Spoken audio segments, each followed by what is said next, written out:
Hello friends, ನಾನು ನಾರಾಯಣ್. ಸ್ನೇಹಿತರೆ, ನಮ್ಮ ಮೈಸೂರು ಸಿಟಿ ರೈಲ್ವೆ ಸ್ಟೇಷನ್ ನಿರ್ಮಾಣ ಆಗಿದ್ದು 1940ರಲ್ಲಿ ಒಂದು ಪ್ಲಾಟ್ಫಾರ್ಮ್ ನೊಂದಿಗೆ ಪ್ರಾರಂಭ ಆದ ಈ ರೈಲ್ವೆ ಸ್ಟೇಷನ್ 1980ರಷ್ಟಕ್ಕೆ 4 ಪ್ಲಾಟ್ಫಾರ್ಮ್ಗೆ ವಿಸ್ತರಿಸಿ ಈಗ ಪ್ರಸ್ತುತ ಮೈಸೂರು ಸಿಟಿ ರೈಲ್ವೆ ಸ್ಟೇಷನ್ ನಲ್ಲಿ 6 ಪ್ಲಾಟ್ಫಾರ್ಮ್ಗಳಿದ್ದು, ಹಿಂದೆ 1980ರಲ್ಲಿ ಪ್ರತಿದಿನ 24 ಟ್ರೈನ್ಗಳನ್ನು ಹ್ಯಾಂಡಲ್ ಮಾಡುತ್ತಿದ್ದ ಈ ರೈಲ್ವೆ ಸ್ಟೇಷನ್ ಈಗ ಪ್ರತಿದಿನ 96 ಟ್ರೈನ್ಗಳು ಈ ರೈಲ್ವೆ ಸ್ಟೇಷನ್ಗೆ ಬರುತ್ತವೆ ಮತ್ತು ಪ್ರತಿದಿನ 50,000ಕ್ಕೂ ಹೆಚ್ಚು ಜನ ಈ ರೈಲ್ವೆ ಸ್ಟೇಷನ್ ನಿಂದ ತಾವು ಹೋಗಬೇಕಿರುವ ಕಡೆಗಳಿಗೆ ಪ್ರಯಾಣಿಸುತ್ತಾರೆ.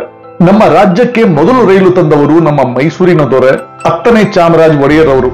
1879ರಲ್ಲಿ ಮೈಸೂರು ಸ್ಟೇಟ್ ರೈಲ್ವೆ ಎಂಬ ಸಂಸ್ಥೆ ಪ್ರಾರಂಭ ಮಾಡಿ ಮೈಸೂರಿನಿಂದ ನಂಜನಗೂಡಿಗೆ, ಮೈಸೂರಿನಿಂದ ಬೆಂಗಳೂರಿಗೆ, ಬೀರೂರಿನಿಂದ ಶಿವಮೊಗ್ಗಕ್ಕೆ ಮತ್ತು ಯಶವಂತಪುರದಿಂದ ಹಿಂದೂಪುರಕ್ಕೆ ರೈಲ್ವೆ ಲೈನ್ ನಿರ್ಮಾಣ ಮಾಡಿಸಿದರು. ಮುಂದೆ ಸ್ವಾತಂತ್ರ್ಯ ನಂತರದ 1951ರಲ್ಲಿ ಈ ಮೈಸೂರು ಸ್ಟೇಟ್ ರೈಲ್ವೆ ನಮ್ಮ ಭಾರತ ಸರ್ಕಾರದ ಇಂಡಿಯನ್ ರೈಲ್ವೆ ಅಡಿಯಲ್ಲಿ ಬರುವ ಸದರ್ನ್ ರೈಲ್ವೆ ಜೊತೆ ವಿಲೀನವಾಗುತ್ತದೆ. ಇಷ್ಟು ಇತಿಹಾಸ ಮತ್ತು ಪ್ರಾಮುಖ್ಯತೆ ಪಡೆದಿರುವ ಮೈಸೂರು ಸಿಟಿ ರೈಲ್ವೆ ಸ್ಟೇಷನ್ನಿನ ಪುನರ್ ನಿರ್ಮಾಣ ಮಾಡುವ ಘೋಷಣೆ ಆಗಿದೆ. PM ಗತಿಶಕ್ತಿ ಯೋಜನೆ ಅಡಿಯಲ್ಲಿ ಈಗಿರುವ ಐತಿಹಾಸಿಕ ಕಟ್ಟಡದ ಜಾಗದಲ್ಲಿ ಹಳೆಯ ಕಟ್ಟಡದ ಹೆರಿಟೇಜ್ ಭಾಗಗಳನ್ನು ಹಾಗೆಯೇ ಉಳಿಸಿ ಆ ಹೆರಿಟೇಜ್ ಭಾಗಗಳು ಒಳಗೊಂಡಂತೆ ಹೊಸ ಕಟ್ಟಡವನ್ನು 750 ಕೋಟಿ ವೆಚ್ಚದಲ್ಲಿ ನಿರ್ಮಾಣ ಮಾಡಲಾಗುವುದು. ಈ ಹೊಸ ಕಟ್ಟಡ ನಿರ್ಮಾಣ ಮಾಡುವುದರ ಜೊತೆಗೆ ಈ ರೈಲ್ವೆ ಸ್ಟೇಷನ್ ನಲ್ಲಿ ಹಿಂದೆ ಇದ್ದ 6 ಪ್ಲಾಟ್ಫಾರ್ಮ್ಗಳ ಜೊತೆ ಹೊಸದಾಗಿ ಇನ್ನೂ 3 ಪ್ಲಾಟ್ಫಾರ್ಮ್ಗಳನ್ನು ನಿರ್ಮಿಸಲಾಗುವುದು. ಮುಂದೆ ಈ ಮೈಸೂರು ಸಿಟಿ ರೈಲ್ವೆ ಸ್ಟೇಷನ್ ನಲ್ಲಿ ಒಟ್ಟು 9 ಪ್ಲಾಟ್ಫಾರ್ಮ್ಗಳು ನಿರ್ಮಾಣ ಆದಂತಾಗುತ್ತದೆ. ಮುಂದೆ ನಿರ್ಮಾಣ ಆಗುವ ಹೊಸ ಮಾದರಿಯ ವರ್ಲ್ಡ್ ಕ್ಲಾಸ್ ಕಟ್ಟಡದಲ್ಲಿ ಪ್ರಯಾಣಿಕರಿಗೆ ಬೇಕಿರುವ ಎಲ್ಲ ರೀತಿಯ ಅನುಕೂಲಗಳನ್ನು ವ್ಯವಸ್ಥೆ ಮಾಡಲಾಗುವುದು. ಉತ್ತಮ ಆಸನಗಳ ವ್ಯವಸ್ಥೆ, AC ವೇಟಿಂಗ್ ರೂಮ್ಗಳು, ಹೆಚ್ಚು ಟಿಕೆಟ್ ಬುಕಿಂಗ್ ಕೌಂಟರ್ಗಳು, ಫುಡ್ ಕೋರ್ಟ್ ಮತ್ತು ಕಮರ್ಷಿಯಲ್ ಆಕ್ಟಿವಿಟಿಗೂ ಇಲ್ಲಿ ಮಳಿಗೆಗಳನ್ನು ನಿರ್ಮಾಣ ಮಾಡಿ ಹೊಸ ಮಾದರಿಯ ಕಟ್ಟಡವನ್ನು ನಿರ್ಮಾಣ ಮಾಡಲಾಗುವುದು. ಈ ಹೊಸ ರೈಲ್ವೆ ಸ್ಟೇಷನ್ ಕಟ್ಟಡದ ನಿರ್ಮಾಣದ ಜೊತೆಗೆ 200 ಕೋಟಿ ವೆಚ್ಚದಲ್ಲಿ ಈ ರೈಲ್ವೆ ಸ್ಟೇಷನ್ಗೆ 3ನೇ ಎಂಟ್ರೆನ್ಸ್ ನಿರ್ಮಾಣ ಮಾಡುವ ಘೋಷಣೆ ಕೂಡ ಆಗಿದೆ.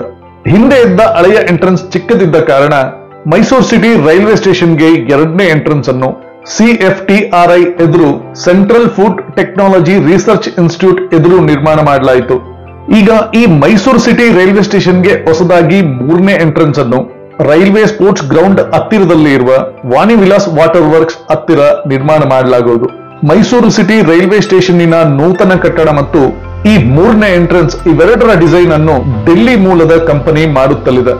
ಈ ನೂತನ ಕಾಮಗಾರಿಯ ಟೆಕ್ನೋ ಫೀಸಿಬಿಲಿಟಿ ಸ್ಟಡಿಯನ್ನು 2023ರಲ್ಲಿ ನಡೆಸಲಾಯಿತು ಮತ್ತು ಅದಕ್ಕಿಂತಲೂ ಮುಂಚೆಯೇ ಜೂನ್ 2022ರಲ್ಲಿ ಈ ಕಾಮಗಾರಿಯ ಶಿಲಾನ್ಯಾಸವನ್ನು ನಮ್ಮ ದೇಶದ ಪ್ರಧಾನಿ ಮೋದಿಯವರು ನೆರವೇರಿಸಿದ್ದರು.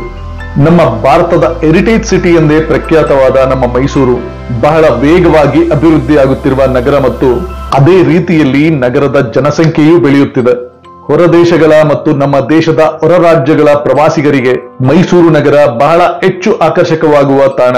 ಅರಮನೆ, ಬೃಂದಾವನ, ಝೂ ಮತ್ತು ಚಾಮುಂಡಿ ಬೆಟ್ಟಕ್ಕೆ ಜನ ಎಲ್ಲಾ ಕಡೆಗಳಿಂದಲೂ ಬರುತ್ತಾರೆ ಮತ್ತು ಮುಂದೆ Mysuru, Bengaluru, Chennai high speed train ಕೂಡ ಪ್ರಾರಂಭ ಆಗುವುದರಿಂದ ಈಗ ಘೋಷಣೆ ಆಗಿರುವ ಕಾಮಗಾರಿಗೆ ಹೆಚ್ಚು ಮಹತ್ವ ಬರುತ್ತದೆ ಮತ್ತು ಮುಂದೆ ಈ ಹೊಸ ಕಟ್ಟಡ ಮತ್ತು 3ನೇ ಎಂಟ್ರೆನ್ಸ್ ಬಹಳ ಉಪಯುಕ್ತವಾಗುತ್ತದೆ.